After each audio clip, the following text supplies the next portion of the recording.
Audio Hub Preview. Pour la croissance et le développement des enfants, aucun nutriment n'est à négliger. Tous les nutriments sont indispensables parce qu'il y a une complémentarité. C'est une synergie d'action en fait. Chaque nutriment a son plus à apporter et l'absence d'un nutriment peut déjà créer un vide au niveau de l'organisme. Donc, pour une bonne croissance chez les enfants, aucun nutriment n'est à négliger. Tous les nutriments sont indispensables.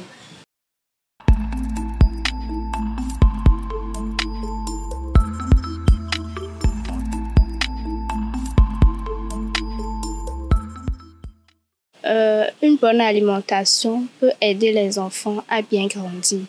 Quand nous voyons un enfant qui ne s'alimente pas bien, peut facilement souffrir de retard de croissance. Donc cet enfant ne grandit pas bien. Et cela se remarque dans son physique. Il n'a pas une bonne forme. Il n'a pas une bonne taille. Et en termes de nutrition, on parle de retard de croissance. Donc une bonne alimentation aide l'enfant à bien grandir, aide l'enfant à avoir un système immunitaire assez renforcé, ce qui l'expose moins aux maladies. Et moins il tombe malade, mieux il grandit bien.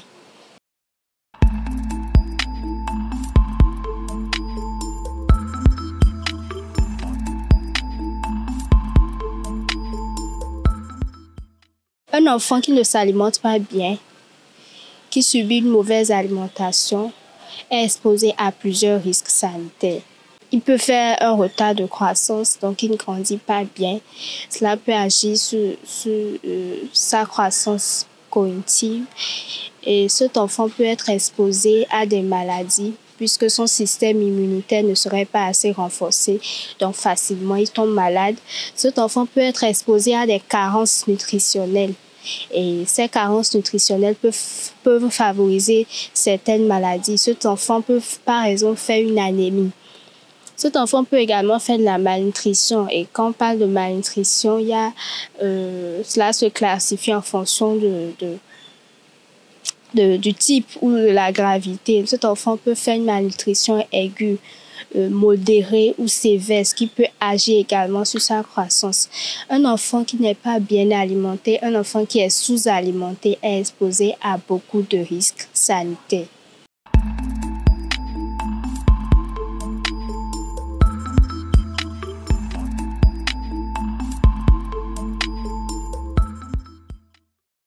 La malnutrition chronique, en termes professionnels, nous l'appelons également retard de croissance. Donc, la première conséquence de la malnutrition chronique, c'est un retard de croissance. On voit que cet enfant ne grandit pas bien et cela se remarque dans son physique. Dans son physique, sa taille par rapport à son âge n'est pas adéquat parce qu'à chaque âge, il y a une taille. Il y a une norme de taille que chaque enfant doit avoir en fonction de son âge. Et la malnutrition chronique, un enfant qui souffre d'une malnutrition chronique, sa taille par rapport à son âge sa taille ne convient pas à son âge. Et la malnutrition chronique est souvent une conséquence de malnutrition aiguë, modérée, accumulée.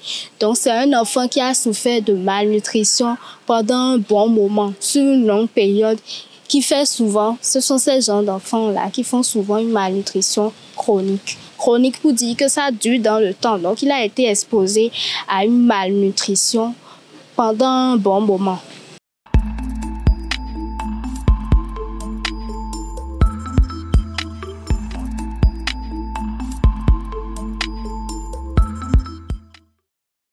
Plusieurs facteurs peuvent favoriser une mauvaise alimentation chez les enfants. Une mauvaise alimentation chez les enfants peut être due à une ignorance de la part des parents. Certains parents ne savent forcément pas que leur enfant a besoin de tel aliment. Certains parents ne savent par exemple pas qu'il faut privilégier les légumes, qu'il faut apprendre aux enfants à manger un peu de tout, qu'il faut varier l'alimentation de leur enfant. Certains parents sont ignorants de ces informations-là. L'ignorance chez certains parents peut favoriser une mauvaise alimentation chez l'enfant. Aussi, les facteurs économiques, peut-être le pouvoir d'achat des parents. Mais il faut notifier qu'une bonne alimentation ne nécessite pas forcément beaucoup de sous. Il faut juste jouer sur les choix, mais choisir des aliments de très bonne qualité et variés. On peut varier les aliments tout en privilégiant les aliments moins chers. Et cela peut être un facteur, le pouvoir d'achat aussi peut jouer, peut favoriser une mauvaise alimentation chez les enfants. Et il y a certains enfants qui font aussi des caprices alimentaires.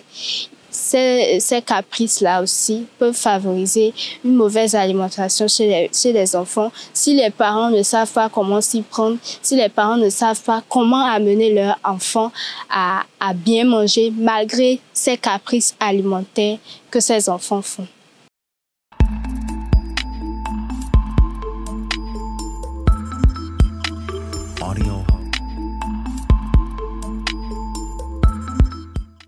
Les professionnels de santé peuvent aider les parents et les enfants à adopter de saines habitudes alimentaires, déjà en communiquant. Les professionnels de la santé doivent communiquer, doivent expliquer aux parents pourquoi est-ce qu'ils doivent varier l'alimentation de leur enfant, pourquoi ils doivent avoir un œil sur l'alimentation de leur enfant. Parce que quand l'enfant s'alimente bien, il est en bonne santé. On ne dépense plus après pour les maladies. Mais quand l'enfant n'est pas bien alimenté, il est exposé à faire des maladies. Quand l'enfant tombe malade, on dépense encore. On dépense dans l'alimentation de l'enfant, on dépense doublement parce qu'en voulant alimenter l'enfant, on n'a pas veillé à bien choisir les aliments et à bien composer les aliments pour les enfants. Maintenant, les parents peuvent aider les enfants à avoir une saine alimentation en étant eux-mêmes un modèle pour les enfants. Quand ils apportent les fruits à la maison, on demande aux enfants de consommer les fruits. Eux-mêmes, ils doivent consommer les fruits pour amener leurs enfants à consommer également les fruits. Parce qu'à un âge donné, les enfants apprennent par mimétisme. Donc, ils imitent ce qu'ils voient leur prochain faire. Donc, les parents doivent être un exemple aux enfants, eux-mêmes montrer aux enfants que telle chose, tel aliment t'apporte un plus, tel aliment t'apporte un plus. Et les enfants, voyant leurs parents le faire petit à petit, adoptent aussi de saines habitudes.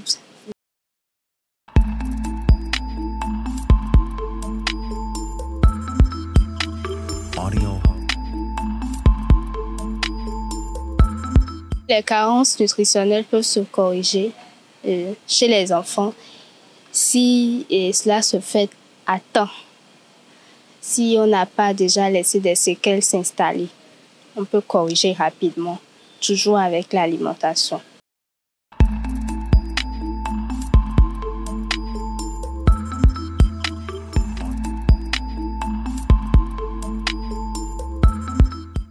L'excès de poids chez les enfants est un facteur de risque de plusieurs maladies.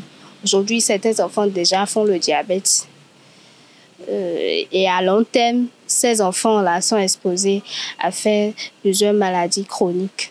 Les maladies chroniques, j'ai donné l'exemple du diabète, les cancers, les insuffisances rénales, mais ça, ce sont des conséquences sur le long terme. Les arthroses, etc.